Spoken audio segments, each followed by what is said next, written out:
Hello everybody and welcome back to another episode of Ben the Human Plays Hollywood Animal. I had some great ideas for some movies for us to work on. So I forgot to start Daniel Drake and the Mysterious Map. So let's do that right now before I forget to do it again. Andrew, Ben on down the road.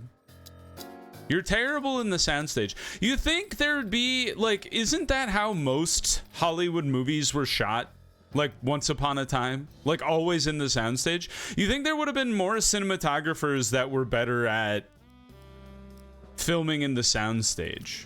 Maybe I killed them all in my mob war against the Gersteins. Homer Barnett's back. He gets to be Daniel Drake once again. Herbert Haynes is apparently the guy who was the producer on that. What did that action adventure? Awesome. Thomas Steele, you're the man. The villain's right hand. We're down to three women. And Doris McCoy has 15 days left on her contract. That's not gonna fly. Oh, Jane Mitchell is perfect. 2 days to spare on her contract. Sidekick. We'll give that to Emma, I suppose. And then enemy from the past. Just dudes just lying around the lot. They don't have anything better to do. We'll get Fred on that one. Hit it.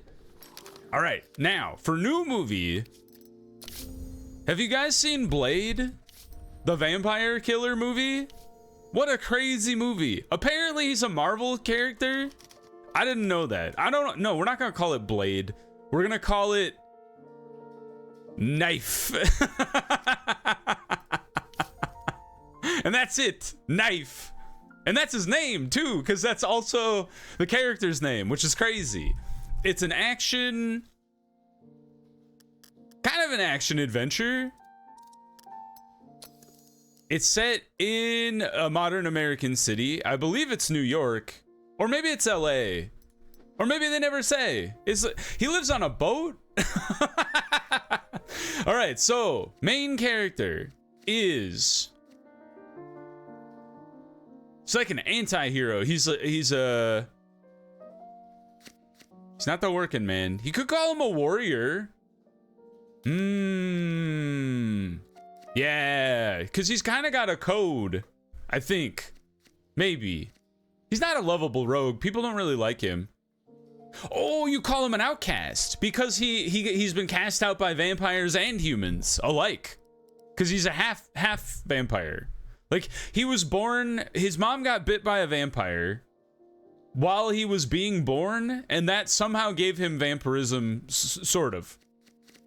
But he's a day walker, so he can walk around in the middle of the day, and it's fine.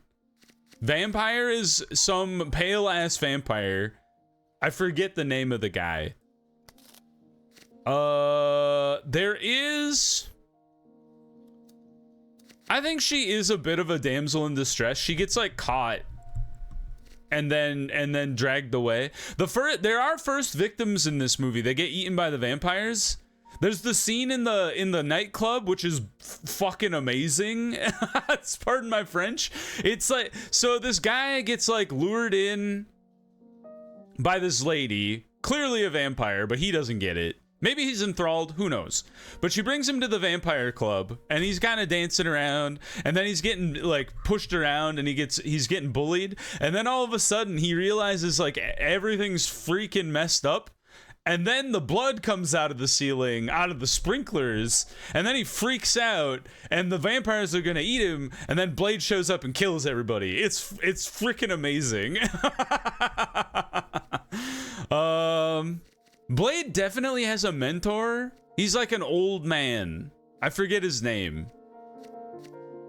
But problem is, we've used mentor a lot. I'm gonna go with parent figure because he also does kind of treat Blade like a son. I think he even says that at one point. And now, where do we get into things? The opposing sides meet head to head and have an awesome fight. I really want to put catchy one-liners in there because Wesley Snipes, the actor who plays Blade, has some of the craziest one-liners of any movie. Like, at one point, I think it's like right when the bad guy gets killed, and at the very end of the movie, Wesley Snipes is like looking down, and he says, "Some mother effers are always trying to ice skate uphill." It's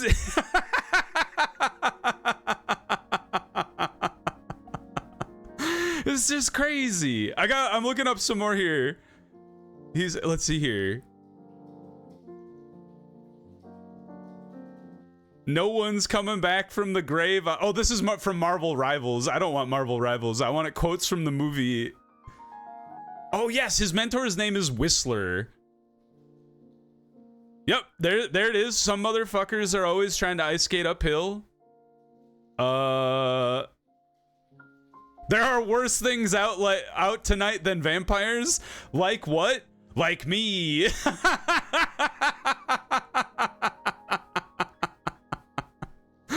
Oh my god. I honestly, there's 3 of them. There's Blade 1, 2, and 3. I've never seen 2 and 3, but I would highly recommend watching Blade 1. I don't think it's particularly good, but it is entertaining. I do have a great story about Blade 3 though. So Wesley Snipes is notoriously hard to work with as an actor. In the 3rd movie, he didn't give a rat's ass about like doing his job, to the point that he was like showing up high off his rocker every day at set.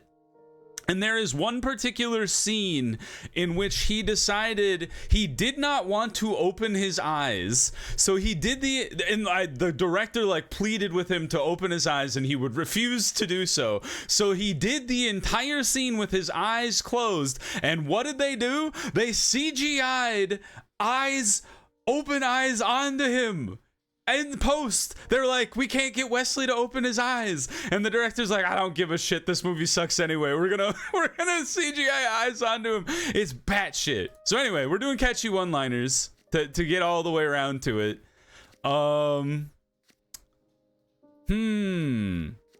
There's an evil transformation. The main guy turns into like a blood god at the end. He still does look very human though. We'll hold on to that one for a sec. What else we got? Not highbrow humor, that's crazy. He does swear a lot, if we're being honest. These aren't very action-y now that I think about it. Protagonist gets pulled back in. Nah, it's kind of his job. Criminal gangs, not really. There is a lot of shooting. We could include that.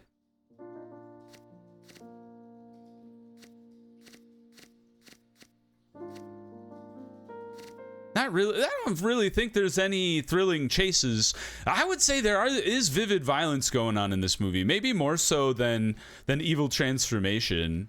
So let's go vivid violence. And then the finale is the antagonist gets killed. Accurate. Ta-da!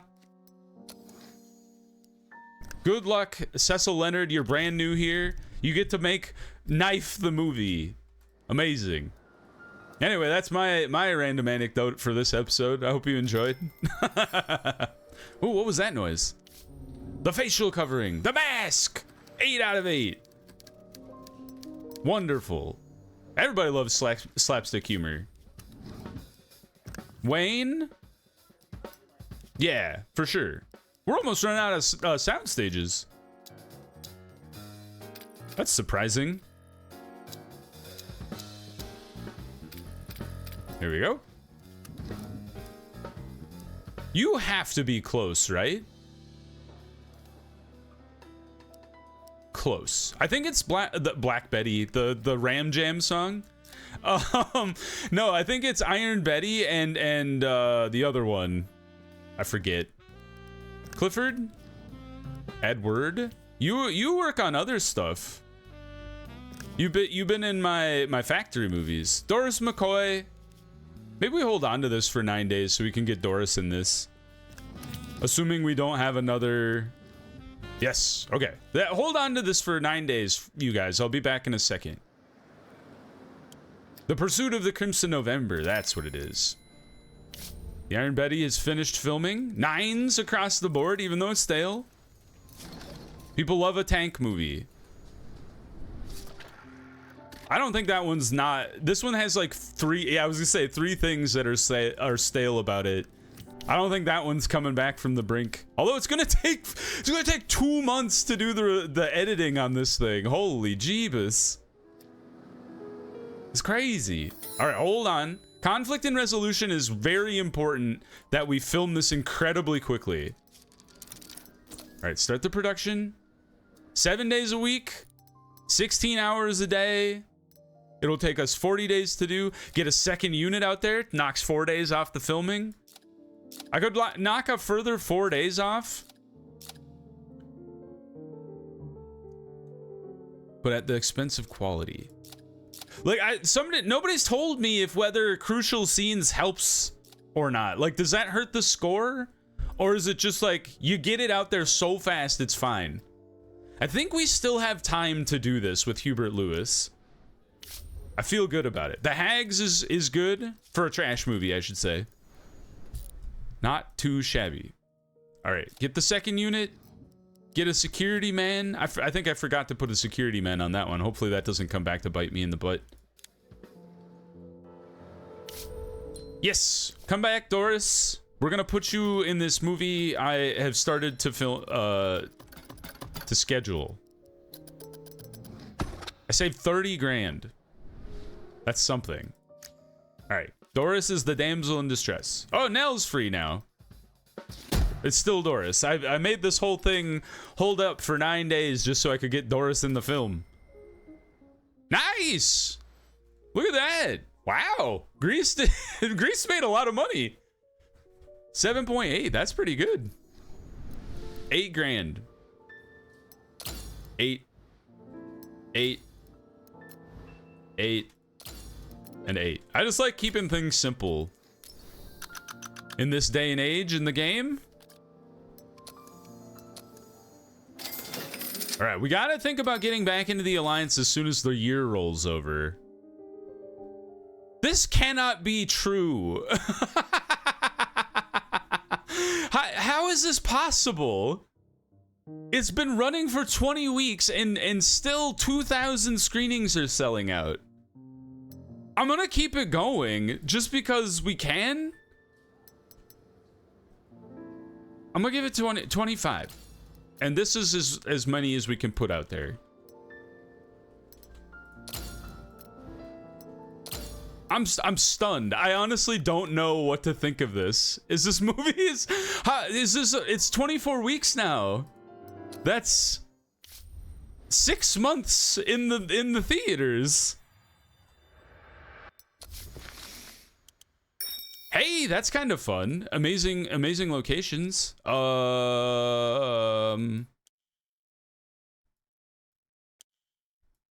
You? 900 days. You're also 900 days. What? I feel like you're better, right? Because it's 20 versus 10? Not that we use locations all that much, but now that we're on amazing locations, maybe that might make a big difference, actually. Can get it done in about a year, a little more than a year.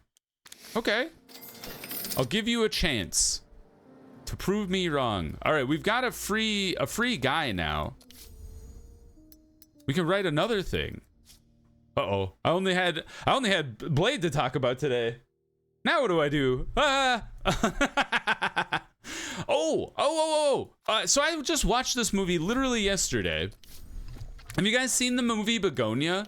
If you haven't, which is a flower, by the way, we're gonna call this one chrysanthemum. Chrysanthemum?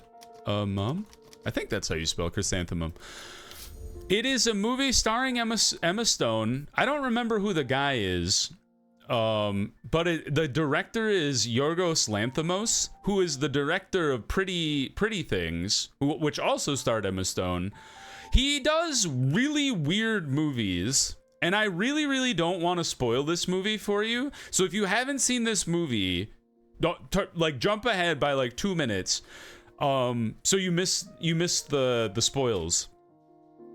The movie is about a Maybe I won't tell you a spoiler in the grand scheme of things. Although if I make this movie, you'll be spoiled anyway. So the movie is about these guys who are convinced that there is an alien invasion of Earth, and they believe that Emma Stone, who is the CEO of like a pharmaceutical or some sort of like medical tech company or something like that. It's not entirely clear what they do, but she is the CEO of this company. They're convinced she is an alien, so they kidnap her, and the whole point of the movie is they have her trapped in their basement, and they're trying to get her to confess and take us to your leader, pretty much straight up. And then it's the fallout from that. And the ending is quite the twist, actually. So I think it's actually quite good. It is very gory at certain points, so if that bothers you, maybe not. But it is pretty good. I thought it was very good. I would say it's like a modern American town. Or like, it's more the countryside, because she's like in a town, but then they kidnap her and take her out in the middle of nowhere. So we'll say modern American countryside. So the protagonist is kind of hard to describe. I'm gonna write it from I'm gonna write it from her perspective. So she is the protagonist. The antagonist is a serial killer. It comes to light later. By the way, if you want to see the movie, you should not watch me make this movie. Jump ahead by like 10 minutes or something. So it comes to light later that he has killed a lot of people in his pursuit of the aliens.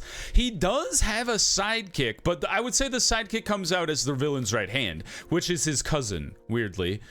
There is, surprisingly, a sheriff involved. Also, a random kind of a side character. So now, this is where things get complicated. So there is escape from captivity. That's kind of like her whole thing, is she's trying to escape from him the whole time. There is vivid violence, although I've used you a lot, and I did just put you in a movie, so maybe we hold off on that one for a sec. There is torture in captivity. Spoilers, there's a lot of kind of gross stuff that happens in the movie. Not wartime, no. You could argue struggle for a better life is a feature of this film. None of this, thankfully. No, there is no nudity, really.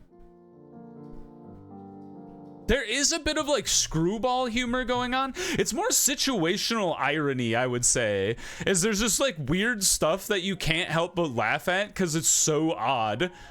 Like at one point they're having like a spaghetti dinner and he brings up that the bees are dying, and she's like, and then she like kind of challenges on him like a few points on his rant, and he gets like real cranky, and he's like, well, now you've ruined our dinner. Just stuff like that. Yes, I would say crime out of desperation fits for sure. They kidnap her because they're like, the aliens are gonna kill humanity. Now, here's where the big spoiler happens. Is, how do we describe this? So what happens is she takes him to what it seems like she's doing is kind of buying time. So she brings him to her work and convinces him that she's punching in the code to take him to her spaceship. And then he gets in the closet, which he tells him is a transporter. He, before this, has showed her that he strapped a homemade explosive device to himself to take out the ship if necessary. He explodes in the closet and gets killed. She gets hit by his exploded head and knocked unconscious. Once she comes to, she runs back to the office, jumps in the closet, and wow, she teleports herself actually to the alien ship. Turns out the whole thing was true. Wild, huh? So I don't know how to portray that in the finale of the film. Because antagonist dies, for sure.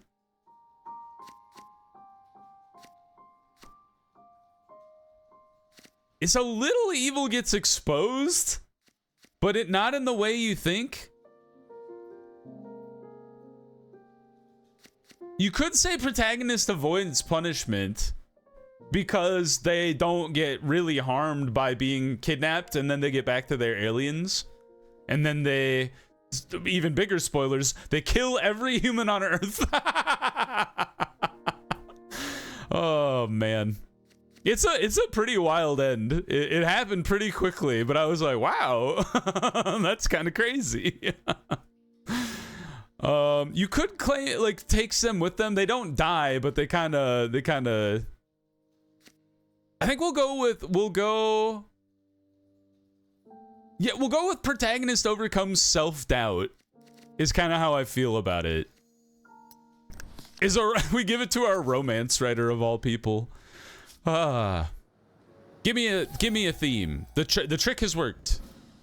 I'm trying to remember. One ping only. That's a good line from the Hunt for Red October. Dang it, Willie Shelton. Give me some new stuff. I need annoying suitor so I can get the final trash things. Dude, everybody loves the Crimson Nova. Frickin' Janet. Dang it, Janet. What the heck? What even is this now? The Sweethearts. All right, that has run its course, really. No need to run that back. But 6.4, respectable. Fudge. Oh, whew. Thank God I didn't put a war criminal in Iron Betty or anything else I've done so far. All right, Casadella, ready to rock and roll. Nice, not terrible. It went up dramatically from what it was written as. Pretty good. Second unit. Get Anthony on the job. The Hags is just flying through the filming process. End of year studio finances. Marjanice, you're hemorrhaging. I gave you $4 million. You're hemorrhaging money at the seams. Look at Supreme go. Negative $22 million. This is bonkers. The war is almost over, you guys. What the heck? Hey, excuse me. I didn't make any money. Holy cow. 16. I didn't realize it was that high. All right, well, we have some competition in the Pollux Awards finally. Ooh, Betrayal. Well done, Edward Fox.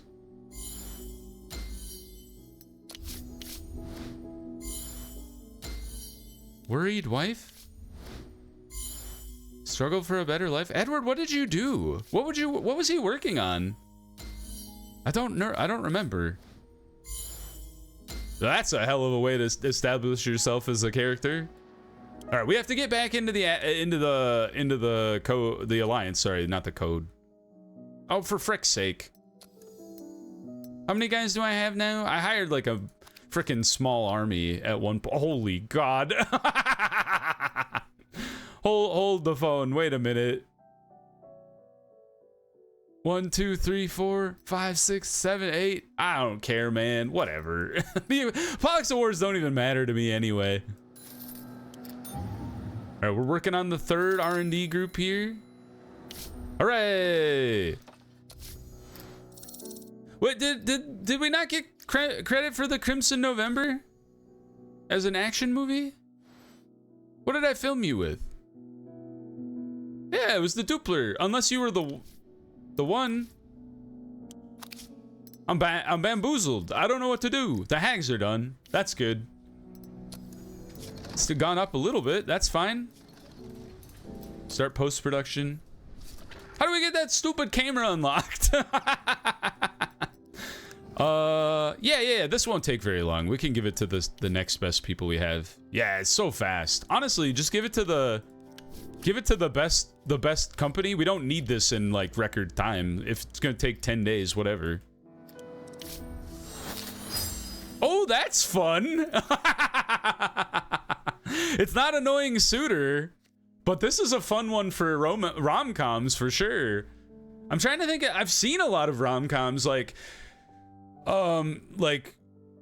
50 First Dates and like the one that's based on Taming of the Shrew. It's like 10 Things I Hate About You. But it's been so long since I've seen them. I'll have to like refresh my memory of like how they even go. Not bad. 4,000 screenings still. Over $10 million is great from Greece. Well done. People love a musical. And we don't even have access to musicals yet.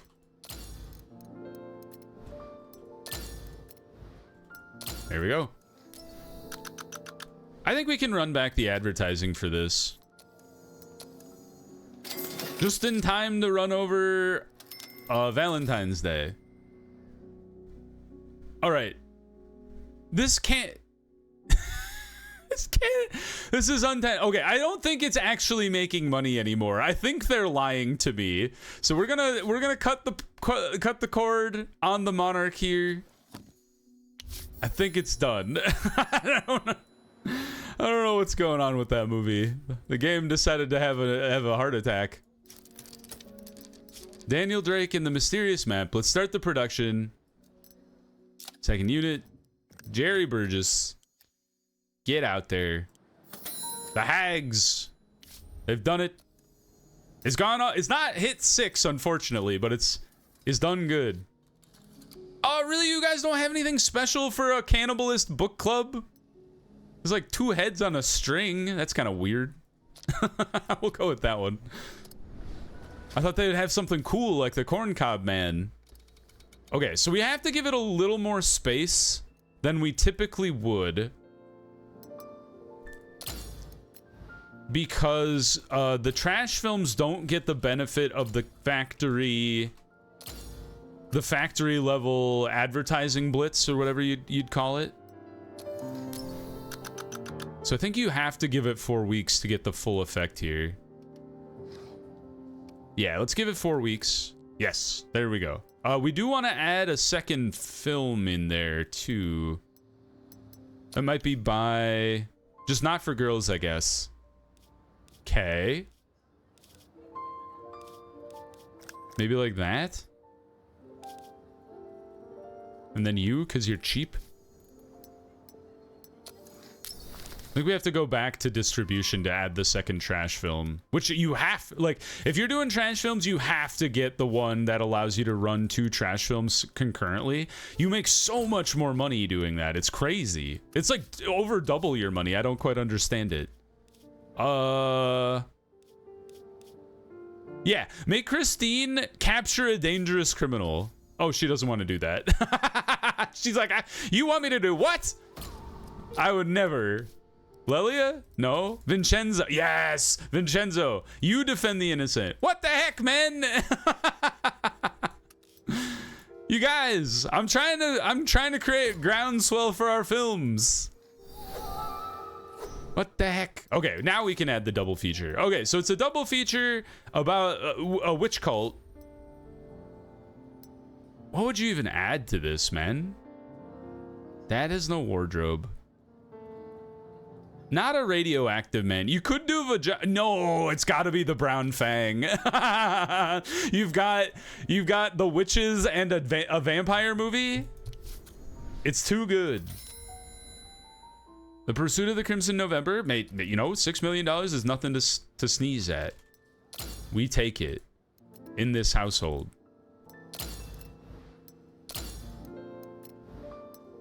Perfect. I think you run back the advertising on this, but probably only this one time, I think. Ooh! Wow! That could get into some rom-com or some like historical stuff where you're like forced to marry a ruler you dislike, a tyrant, mayhaps. I don't remember. In Romeo and Juliet, did they try to force Juliet to marry somebody she didn't like? Or was it all just like below, above board, below board? I don't think below board is a phrase. I think I just made that up. Oh, wait. Hold on. Chill. We have to make sure you get into the theaters in the next, like, as fast as possible. It honestly doesn't matter if the movie is all that particularly good. So let's make sure we're not wasting time with anything that takes a long time. So 6 days. Get it going. You said 6 days. You said there were 7 on there. Don't lie to me. You jokers. All right, 8 and 8 is fine. That is not what I thought it was. I thought that was somebody else. Conflict in... Oh, I see. Labyrinth Explorer Charles just finished writing. All right, give that to Edwin. A bend too far. Ooh, 4-star castle. You don't say. All right, we might be all the way around the horn and back to only filming on location. Only for good movies, though. We're not going to film on location for a trash movie. That would be embarrassing. Hilarious, but embarrassing. I think you give... Do we have big battle in here? We don't, weirdly. Okay, let's drop it down from the extras. If you don't need the 500 extras, it's kind of a lot of money to sink into that. This one we stick with the Flumen, the sound, the film sound. We'll figure out the compact Doppler in a second. I don't know. I don't quite understand why that one is that way. Bobby Martin, you get to be our Charles. Herman Watson, Mysterious Guide. That could be... Who else is in here? Paul? The sidekick? This is the cat. So... Linda Clark, you get to be a famous cat. Marguerite, you're the villain's right hand. And then the alien, we'll say, is Christine Sullivan. Established role as the damsel in distress. So she gets to be a sidekick. That's kind of fun. You've never been a villain's right hand. You have never been the accidental hero. You've never been the mysterious guide. You've never been an alien. You have been an ancient evil, though, which is kind of baller. All right, conflict and resolution has to get out there ASAP. Dude, what the hell is that thing? That's baller. What is that guy? It's like like an alien version of Loch Ness. It's crazy. All right, we have to fire this thing out the cannon like immediately. So hold your phone. 47 days. So that means the end of February. That's 4 weeks. And then you have, which would be 28 days. You have roughly 3 more weeks after that. Because it'd be 19 more days after the end of February. So you have probably 2 weeks. So I think here is fine. I think. I hope I haven't done the math wrong, but I'm pretty sure this is okay. Excuse me, I hiccuped. It's only 7s, so we don't really need to like have a crap ton of theaters going for this one. And in fact, I feel comfortable dropping you down to 40, and then you get to be 30. So now we need to fast print, so we don't waste time with that. We only need the 2 weeks of advertising run up. Women, men, and young men love conflict and resolution. Oh yeah, this was War and Peace. Why is there a demon? I would love to know why there's a demon involved in War and Peace. That's a crazy thing to see. Huh. Unknown to me. All right, Bobby, you don't do tricks, Bobby. Neither does Paul. Emil does, though. Okay, we can get one trick out there. Grand news. And then confirm. Yeah, 33 days, 47 days left. We did it, everybody. We even had like a week to spare. Yeah. You guys are going to win all the awards. I don't really care. I'd have to fire like my entire crew of Pinkertons up there. You can't ask me to do that. Those men have families. Anyway, I have 2 more. We have 2 more films to write for next time. I think we'll dive into some rom-coms. That should be kind of fun. Yeah, so tune in for that next time. I hope you guys enjoyed this episode. If you did, please click the like button. It helps me out a lot. Why are you still... I think you're broken. Anyway, if you guys enjoyed the episode, please click the like button. It helps me out a lot. If you want to see more episodes of Hollywood Animal or the other videos I have going on the channel, subscribe to the channel. Make sure you have your notifications on so you know when the next videos go live. But until next time, everyone, I hope you had a good one, and I'll see you in the next video. Bye-bye, everybody.